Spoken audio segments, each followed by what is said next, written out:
तो चलिए सीधे शुरू करते हैं इस डिटेल्ड रोजगार विश्लेषण को। आज हम मिलिट्री हॉस्पिटल प्रयागराज के यूनिट रन कैंटीन में आई बिलिंग ऑपरेटर की ऑफलाइन रिक्रूटमेंट नोटिफिकेशन को बिल्कुल बारीकी से डिकोड करने वाले हैं। एक ऐसी अपॉर्चुनिटी है जिसके नियम सटीक तरीके से समझना सच में बहुत जरूरी है।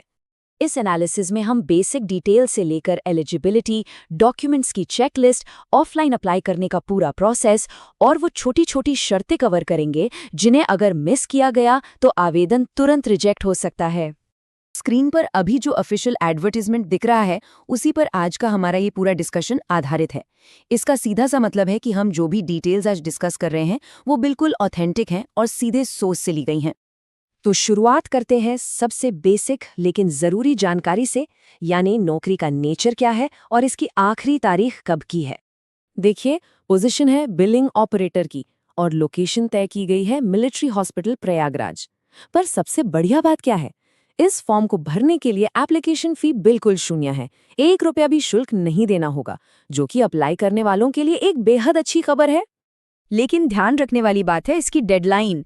निर्देश बिल्कुल साफ हैं कि फिजिकल एप्लीकेशन 3 मई 2026 की सुबह 10 बजे तक हॉस्पिटल पहुंच जानी चाहिए। पोस्ट में लगने वाले समय को ध्यान में रखना पड़ेगा क्योंकि उसके बाद आने वाले फॉर्म्स पर कोई विचार नहीं होता। अब आते हैं अगले पड़ाव पर। आखिर इस पोस्ट के लिए योग्यता क्या मांगी गई है और वेतन कितना मिलेगा, चलिए समझते हैं।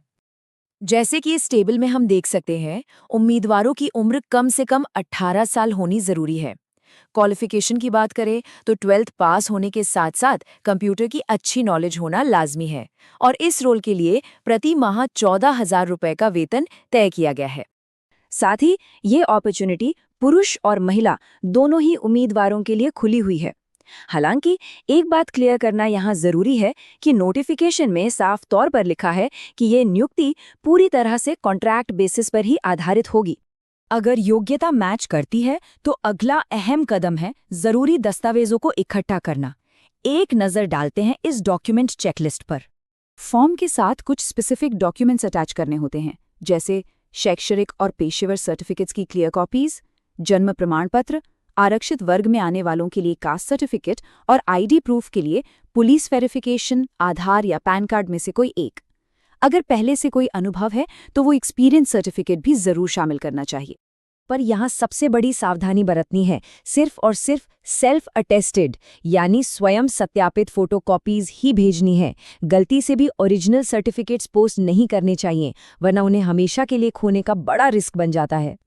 में से तो कोई भी योग्य उम्मीदवार इस पोस्ट के लिए अप्लाई कर सकता है, पर स्क्रीनिंग के समय कुछ विशेष लोगों को प्रायोरिटी दी जाएगी, जैसे कि एक्स सर्विसमैन के आश्रित, ऐसे पूर्व सैनिक जिनके पास उनका डिस्चार्ज सर्टिफिकेट हो और वो उम्मीदवार जिन्हें पहले से किसी यूनिट रन कैंटीन में काम करने का तजुर्बा हो। अब जब डॉक्यूमेंट्स पूरी तरह से तैयार हैं तो बात आती है कि आखिर इस ऑफलाइन फॉर्म को बिना किसी गलती के अप्लाई कैसे किया जाए। देखिए, ऑफलाइन फॉर्म्स में गलती सुधारने का चांस बिल्कुल नहीं होता, तो स्टेप्स सिंपल पर काफ़ी स्ट्रिक्ट हैं।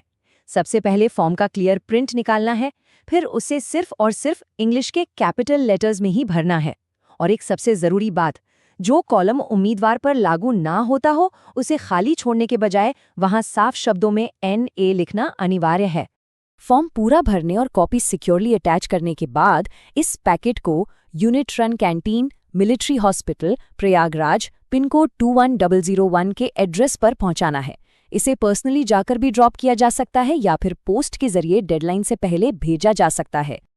अब आते हैं आखिरी और सबसे अहम हिस्से पर, वो छुपी हुई शर्तें जिन्हें इग्नोर करने से फॉर्म बिना पढ़े ही तुरंत रिजेक्ट हो जाते हैं। ये एक ऐसी चूक है जो अक्सर लोग कर बैठते हैं। भेजने वाले लिफाफे के सबसे ऊपर ये लाइन एग्जैक्टली ऐसी ही लिखी होनी चाहिए, application for the post of, और उसके आगे पोस्ट का नाम और उम्मीदवार की कैटेगरी आनी ही चाहिए। इस एक लाइन के बिना एनवेलप खोला तक नहीं जाता। विज्ञापन में एक और बेहद सख्त निर्देश दिया गया है कि ऑफिशियल नोटिफिकेशन का जो इंस्ट्रक्शन शीट होता है वो सिर्फ पढ़ने और समझने के लिए बनाया गया है। उस शीट को फॉर्म के साथ अटैच करके वापस हरगिज नहीं भेजना है, बल्कि उसे बस अपने पास ही रखना है। एक और क्लियर बात इसमें बता दी गई है कि सभी एप्लीकेशंस जांचने के बाद सिर्फ और सिर्फ शॉर्टलिस्टेड उम्मीदवारों को ही आगे इंटरव्यू के लिए बुलाया जाएगा। और हाँ, इस इंटरव्यू में आने जाने का कोई ट्रैवल अलाउंस यानी टीए या डीए बिल्कुल नहीं दिया जाएगा। ये खर्चा कंप्लीटली खुद ही उठाना पड़ेगा। तो इन सभी नियमों और शर्तों को बारीकी से समझने के बाद एक सबसे बड़ा सवाल यही निकल कर आता है कि क्या उम्मीदवारों ने 3 मई की उस स्ट्रिक्ट डेडलाइन से पहले अपने सभी दस्तावेज और आवेदन प्रॉपरली तैयार कर लिए हैं?